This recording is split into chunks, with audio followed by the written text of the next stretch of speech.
Please welcome to the Van Jones Show, Democratic representative from Hawaii, my good friend Tulsi Gabbard in the house. Welcome to the Van Jones Show. So happy to see you. Very sweet. Got that aloha spirit. Yes, sir. Aloha. Really good. So happy to see you. You were out there marching with some of these furloughed workers. I know your heart's breaking for them. Is it time for the Democrats to give up something? I mean, should we say, look, fine, we just can't take it anymore, just give this guy what he wants, give him something? What has to happen? The problem here, Van, is this is one of those issues where there are serious challenges and problems that need to be addressed. The challenge of border security, the challenge of comprehensive immigration reform. These are real issues that need to be solved. But what is unfortunate about the current situation is partisanship has gotten in the way. Right. Both sides have drawn their lines in the sand. Mm-hmm. Wall, no wall, which really isn't the issue here. Well, what is the issue? The issue here is securing our borders. Yeah. Because unless we have a secure border, we don't really have a country. The second thing is immigration reform. You know, we still have dreamers in this country, people who came here as kids through no choice of their own, who are still facing uncertainty about their future, along with a whole host of other issues related to immigration. I think that conversation needs to happen. What does it mean to secure our border?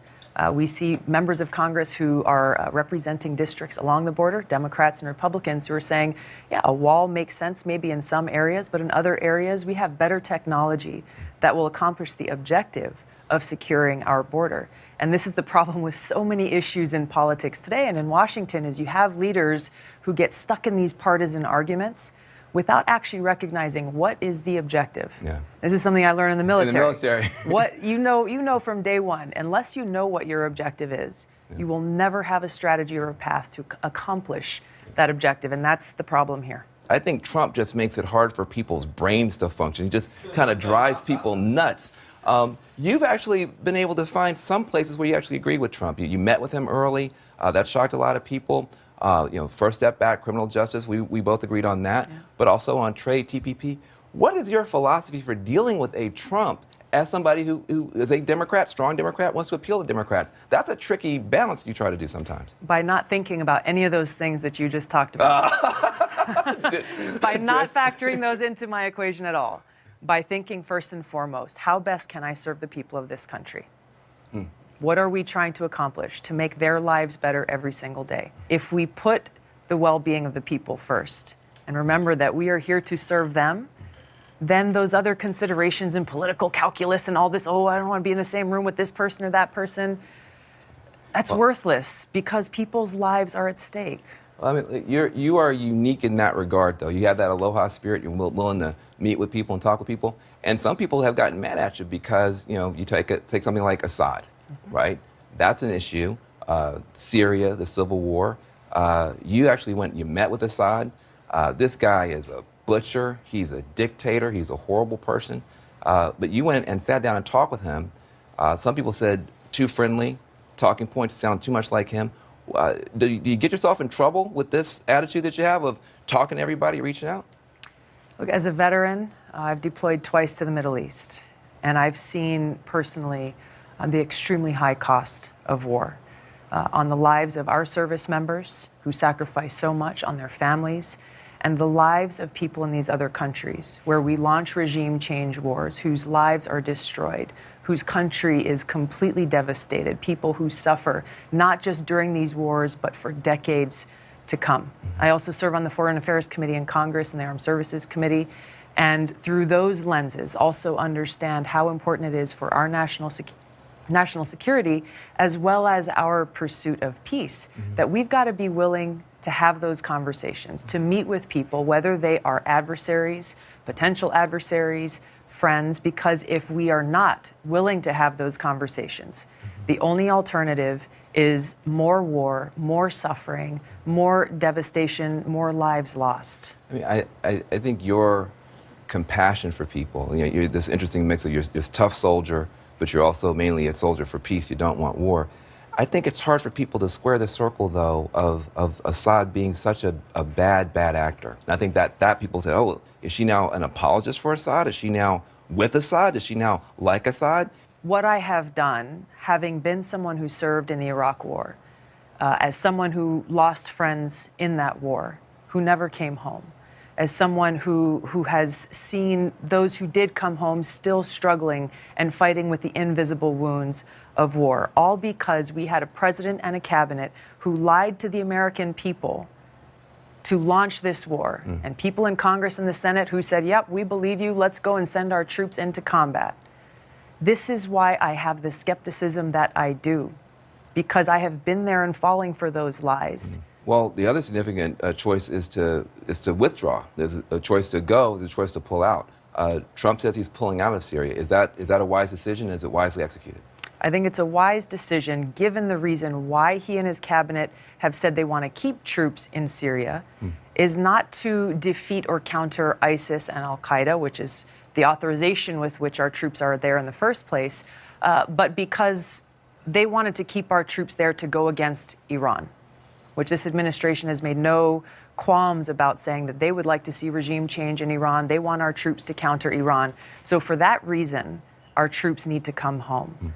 The execution seems to change every day of the week with this administration. So it's hard to figure out. You're a hawk on terrorism, but you're a dove on regime change wars. Yes. What's the difference between fighting terrorism and fighting regime change wars? What does that mean? I'm glad you asked, because there is a vast distinction. Whether we like it or not, we have terrorist groups in different parts of the world, those who attacked us on 9/11 in this country, who threaten the safety and security of the American people. We need to make sure that we defeat those threats so that our people can be safe. My opposition to regime change wars comes from not only my personal experience, but looking throughout history at what the consequences of those wars are. What's wrong with that if there's a bad guy? The consequences. The consequences. Time and time again, we see how our intervention regime change wars have not only not made the lives of the people in those countries better, the lives of people in those countries have been made far worse, specifically because of our regime change wars, not better. What to speak of the fact that it has made us less safe. The trillions of dollars that we spend on these regime change wars are dollars that are not going to fixing our infrastructure. They are not going to improve our healthcare system, not going to improve our education system, not going to rebuild our communities right here at home. It seems like you see things differently because you have done things differently. You are a veteran of this most recent round of wars. I think the wisdom of your generation of veterans is something that we're going to need maybe in much higher office. We'll talk about that when we get back. A lot more with Congresswoman Tulsi Gabbard when we get back. She said she's strongly considering running for president in 2020. I'm going to see if I can get her to tell me something. Tell me something. How she's going to maybe stand down in the crowded field when we get back.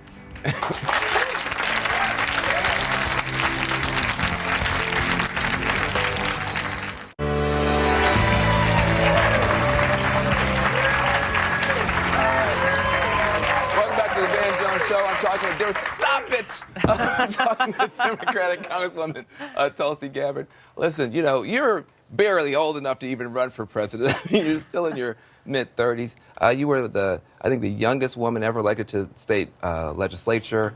When you got to Congress, you were the youngest woman. Why did you decide so early in life to commit to public service? Why did you do all that stuff at such a young age? You know, growing up in Hawaii, I had not only the fortunate experience of learning about what it means to live aloha, which aloha is more than just hello and goodbye. Aloha really means that we recognize each other as brothers and sisters, and that when we say aloha to one another, we're saying that I'm coming to you with an open heart and with love and compassion and care and respect. And so I gradually experienced, even from a young age, that I was most happy when I was doing things to help other people.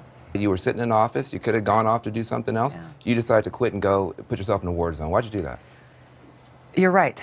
I mean, being a state representative in Hawaii, being with my family, being with my friends, It was something that I would have been very happy to continue to do, but I knew that there was no way that I could stay home and be safe and comfortable while my brothers and sisters went off to war on the other side of the planet.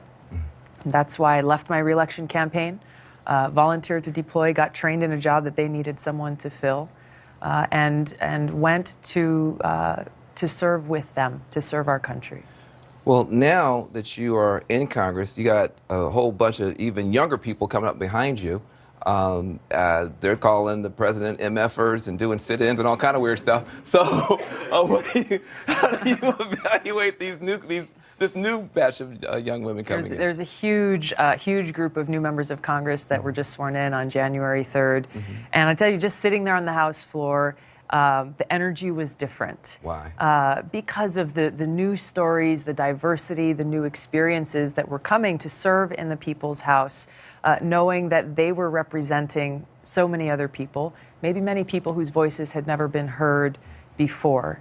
So there's so much positive energy, and I think the most important thing now is what we started out with, which is we've got to focus that energy on actually getting things done for the people. Absolutely. And not just partisan name calling. That brings me right back to where I want to go, which is about 2020. Are you gonna run for president of the United States and do something about it? Do you think she should? Do you think she should? Are you gonna run?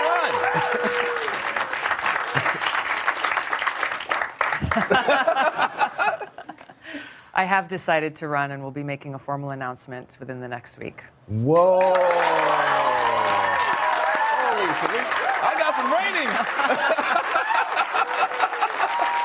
That's amazing. Well, look, there are a lot of reasons for me to make this decision. There are a lot of challenges that are facing the American people that I'm concerned about and that I want to help solve. Issues relating to making sure that people who are sick get access to the health care that they need, making sure that people who are stuck in our broken criminal justice system and the families that are torn apart are being helped, that are being served, making sure we're taking action to protect our planet for us and for the future. There's a whole host of issues that I'm looking forward to addressing, and there is one main issue that is central to the rest.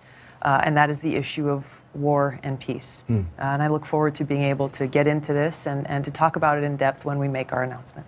Well, first of all, it's amazing to hear that you're going to run. What makes you want to run to be president in the middle of this mess? You know, in my camp that we were at in Iraq, there was a big sign that was at one of the main gates where the patrols would go in and out every day. And that sign read in big block letters, "Is today the day?" And we saw this sign almost every day. And it was a reminder that any moment, any day could be our last. Causing me to think about, how am I living my life?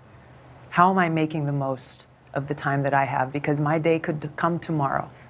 My day could come in a year, it could come in 10 years, who knows? None of us knows the answer to that question. And so I carry that with me every single day of my life and do my best, not only to live my day as if it could be the last, but to make sure that the time that I have, I'm doing the very best I can to be of service to others, to be of service to the people of this country. Well, listen, I mean, it's beautiful, beautiful to hear that and to hear your dedication and your commitment. Look, what are your first steps? How do you see this race? This is a very crowded field, possibly. How do you see yourself moving from where you are now, a well-known but very young congresswoman, to being the nominee of your party and the president of your country? What are your next steps? What do you see as your challenges now? Well, like I said, we'll be making a formal announcement, hopefully within the next week.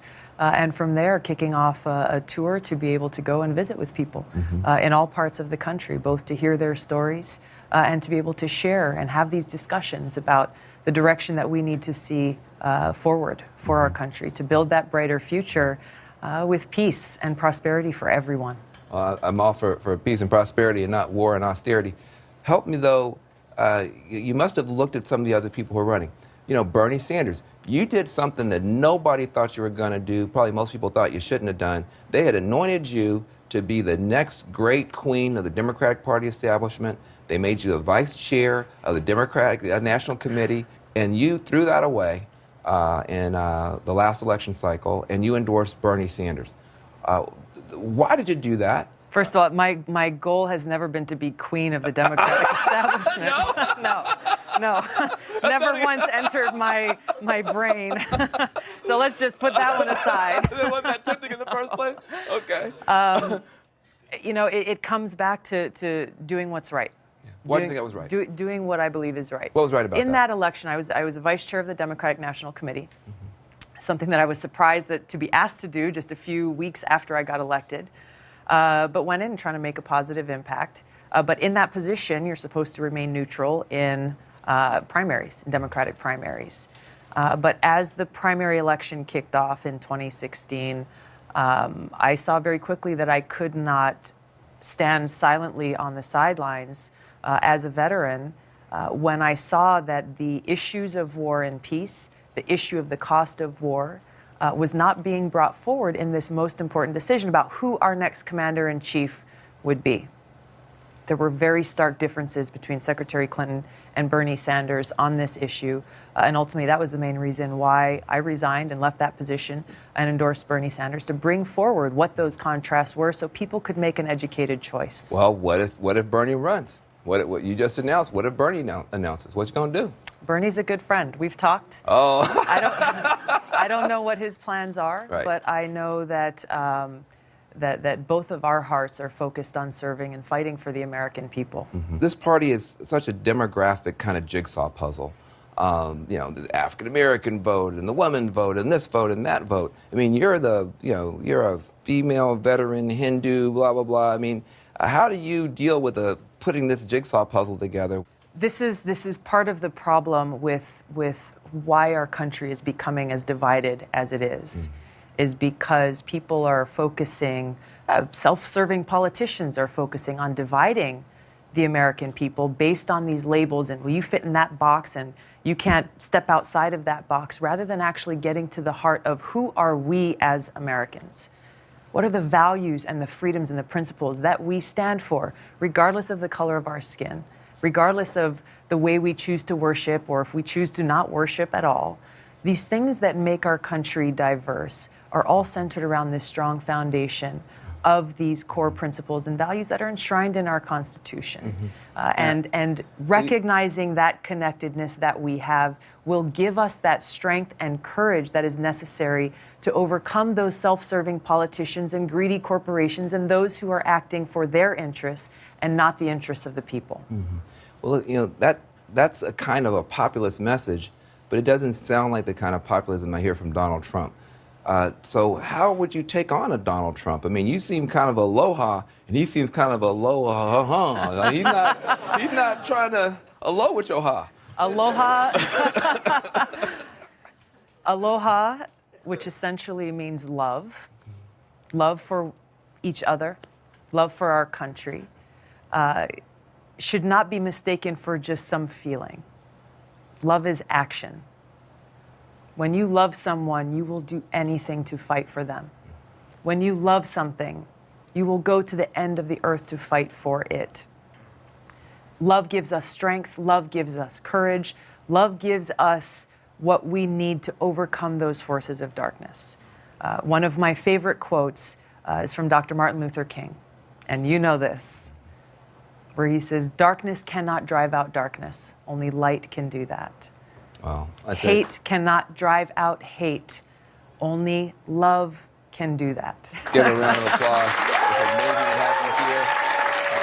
It's good. Very, very good.